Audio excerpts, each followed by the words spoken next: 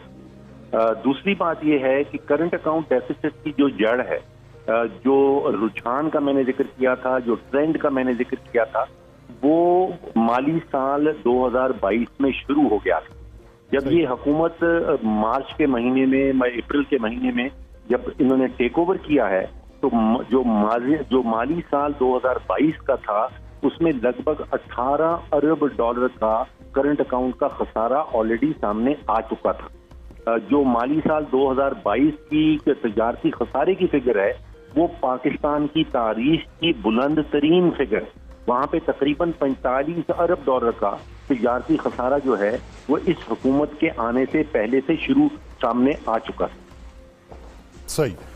اب مندوخیل صاحب، ایک طرف آپ نے گفتگو عالیہ حمزہ صاحبہ کی سنی، دوسری طرف آپ نے فاروق سلیم صاحب کی بھی سنی. فاروق سلیم صاحب کسی حد تک تو ذمہ داری عائد کرتے ہیں پاکستان تحریک انصاف کے اٹھائے گئے اقدامات اور ان کی پلاننگ کے حوالے سے، لیکن موجودہ صورتحال میں جب آپ پھنسے ہوئے ہوں، آپ کو یہ پتا ہو کہ تباہی پھیلا کے چلے گئے اور ہمارے کندھوں پہ ڈال گئے، تب بھی سنجیدہ نوعیت کے اقدامات نہ کیے جانا وہ ایک سوالیہ نشان پیدا کرتا ہے. دیکھیے، فاروق سلیم صاحب نے کافی حد تک تو عالیہ صاحبہ کے سوالات کا جواب دے دیا ہے. اس میں ایک تو یہ جو یہ شیخ چلی کی کیلکولیشن لے کے بیٹھی ہوئی ہے، یہ عام عوام کی سمجھ میں نہیں آتی. یہ باتیں عام عوام کی سمجھ میں یہ آتی ہے جیسا فاروق سلیم صاحب نے نشاندہی کی ہے. ڈالر جو ہے نا وہ بڑھنا شروع ہو گئے 2021 میں، اور جس دن اس کی آخری دن تھا سپریم کورٹ کا جب ججمنٹ آ رہا تھا، اس وقت 190 کو ڈالر ٹچ کر گیا. ملا کب اس کو 123 سے 124 ملا تھا. تو پہلی بات تو یہ چیز کر دے. اسی طرح پیٹرول کو لے لے، اسی طرح آٹے کو لے لے، اسی طرح دوسری چیزوں کو لے لے. ٹھیک ہے. اب اس کے بعد وہ یہ فرما رہی ہے کہ یہ ان حکومت نے کوئی اقدامات نہیں کیا ہے. تو فاروق صاحب نے بالکل رائٹلی کیا. اقدامات ایسا نہیں ہوتا کہ آج اب اقدام اٹھا لو تو کل اس کا رزلٹ آئے گا. نہیں، اس کی سال 2 سال بعد اس کا رزلٹ آتا ہے. اب آپ نے ماضی میں کچھ کیا ہوتا تو اس کا رزلٹ آتا. پاکستان تو وہی ہے، ادارے تو وہی ہے، کوئی پیسہ اٹھا کے تو کوئی نہیں لے گیا. ہاں، البتہ یہ ہے کہ آپ کی سازشوں نے اس کو ڈیمیج کیا ہے، اور جو ابھی آپ کر رہے ہو تو یہ بھی کسی سازش سے کم نہیں ہے. جب آپ کو پتا ہے کہ پاکستان خسارے میں، چلو ہم نہیں کہتے آپ نے بارودی سے رگے بچائی تھی، ہم نہیں کہتے آپ نے خندقیں کھود کے رکھی تھی، مگر جب آپ کو پتا ہے کہ موجودہ صورتحال اس نیچ پہ پہنچ چکی ہے کہ یا خسارے کی طرف جا رہا ہے، تو آپ نے آدھا پاکستان بلاک کیوں رکھا ہے. اچھا مندوخیل صاحب، میرا ایک سوال اسی بیچ ایک سوال لے لیں. ایسے اقدامات کون سے ہو رہے ہیں جو آج سے 6 ماہ بعد جب یہ حکومت جائے گی آپ کے مطابق کہ اپنی مدت کی تکمیل کے بعد جائے گی، اس وقت ایکسپورٹ بھی بڑھ چکی ہوگی، اس وقت پاکستان کا تجارتی خسارہ اور مالی خسارہ بھی کم ہو چکا ہوگا، مہنگائی کی شرح بھی بتدریج کہیں کم ہو رہی ہوگی، اور موجودہ سنیریو کے اندر عالمی منڈی میں تیل کی قیمتیں 6 ماہ کی کم ترین سطح پہ ہیں، اس کا ریلیف بھی عوام تک منتقل ہو چکا ہوگا.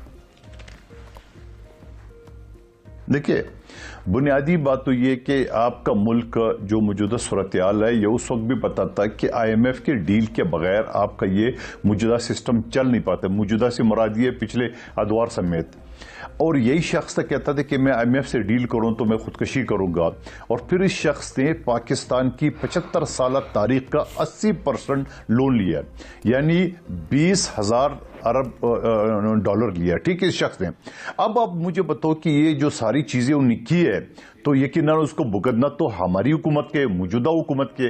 اب آپ کا کہنا ہے کہ یہ ایسے کون سے اقدامات ہیں؟ اقدامات وہ ہے کہ سی پیک آلموسٹ بند ہو گیا تھا، اس کو دوبارہ سٹارٹ کرا دی، یقیناً انویسٹمنٹ آئے گا. اس کے بعد IMF کے ساتھ جب آپ کے دروازے کھل گئے تو یقیناً جو دوسرے ادارے، جو اب بات انہوں نے کی ہے سعودی عرب کی، سعودی عرب نے تو 3 ارب ڈالر آپ کو 4% سود پہ دیے تھے، خرچ کرنے کے لیے نہیں، اکاؤنٹ میں رکھنے کے لیے. وہ بھی آپ نے اس کو ناراض کیا، اس نے بولا لاؤ بھائی میرے پیسے. تو چائنا سے ادھار لے کے ان کو پیسے واپس لوٹانے پڑے. تو ہم نے سعودی عرب کے ساتھ بھی اپنے معاملات ٹھیک کر دیے، قطر کے ساتھ بھی کر لیے. اب یہ کہہ رہی کہ قطر نے فٹ بال پہ نہیں بلایا. او بھائی، قطر نے فٹ بال پہ نہیں بلایا، فٹ بال اتنی امپورٹنٹ چیز نہیں ہے. پاکستانیوں کو اس وقت جو ہے نا وہ روزگار چاہیے دوسرے مجھے. اب اس کے بعد GSP پلس کے لیے بلاول بھٹو صاحب اس کے لیے کام کر رہے ہیں. G77 اور ایک اور چیز، اتنی بڑی تباہی پاکستان کی 75 سالہ تاریخ میں کیا انگریز کے دور میں اتنی بڑی تباہی سیلاب کی نہیں ہے. آج بھی سندھ کا 90% پانی میں ڈوبا ہوا ہے. میرے چیئرمین بلاول بھٹو زرداری صاحب نے اقوام متحدہ کے سیکرٹری جنرل کو یہاں بلا کے اور اس نے یہاں پاکستانی میڈیا اور انٹرنیشنل میڈیا کے سامنے مانا کہ پاکستان میں جو تباہی ہوئی ہے اس کا ذمہ دار G20 ممالک ہے. اس کے بعد میرے چیئرمین نے اقوام متحدہ میں قرارداد نمبر 141 داخل کر کے پوری دنیا سے یہ تصدیق کرا دی ہے کہ پاکستان کی جو تباہی ہے G20 ممالک ہے. تو اس حوالے سے موسم اس حوالے سے کلائمیٹ چینج کا جو کانفرنس ہوا جس میں شیریں رحمان صاحبہ اور بلاول بھٹو زرداری صاحب اس میں موجود تھے, وہاں پہ بھی انہیں باقاعدہ کلیکٹیولی فنڈ جو پاکستان کی تباہی پہ ہے. اب آپ مجھے بتا دو کہ ہمارے پاس جو پیسے ہیں یا ہمارے پاس جو اخراجات ہے, وہاں ہمارے 3.5 کروڑ لوگ بیار و مددگار اس وقت بھی بیٹھے ہوئے ہیں. ان کو کھانا بھی چاہیے, ان کو واپس گھر بھی چاہیے, ان کو روزگار بھی چاہیے, اور جو فصلیں تباہ ہوئی ہے اس کو ہم نے واپس اپنی جگہ پہ لانا ہے. سب کے لیے کام کرنا چاہتے ہیں, لیکن ان کاموں میں رکاوٹ جو ہے وہ پاکستان تحریک انصاف ہے, اور پاکستان تحریک انصاف کے یہ نت نئے مطالبات ہیں. عالیہ صاحبہ, آپ کے کچھ سوالوں کے جوابات تو دیے فاروق سلیم صاحب نے. انہوں نے یہ بتایا کہ سپٹمبر 2021 میں یہ ریزرو کم ہونا شروع ہوئے اور اس کا امپیکٹ اگلے 6 ماہ تک پڑا. لیکن جب مندوخیل صاحب بول رہے تھے تو اس بیچ میں نے دیکھا آپ نے 5-7 بار نا کا اشارہ کیا انگلی سے. ان کو کیا جواب دینا چاہتی ہیں آپ؟ میں اصل میں جو ہے نا, میں ٹوکنا نہیں چاہتی تھی نہ فاروق سلیم صاحب کو نہ مندوخیل صاحب کو, اس لیے میں نے یہ بتایا کہ یہ کچھ فگر جو ہیں یہ دونوں غلط دے رہے تھے اور میں ان کو کریکٹ کرنا چاہتی تھی. پہلے تو میں مندوخیل صاحب کو کریکٹ کر دوں. انہوں نے کہا کہ جی ہمیں ڈالر ملا تقریباً کوئی جا کر 125 126 کا. یہیں پر ان سے پوچھ لیں کہ جب ہم نے حکومت سنبھالی 140 کا ڈالر تھا, اور جس دن ہم حکومت چھوڑ کے گئے 179 کا ڈالر تھا. اتنا ہم نے 4 سالوں میں ڈالر کی قیمت بڑھائی جتنا یہ 235 کے اوپر ڈالر کو لے گئے ہیں. 140 سے 179 پہ لے گئی ہیں.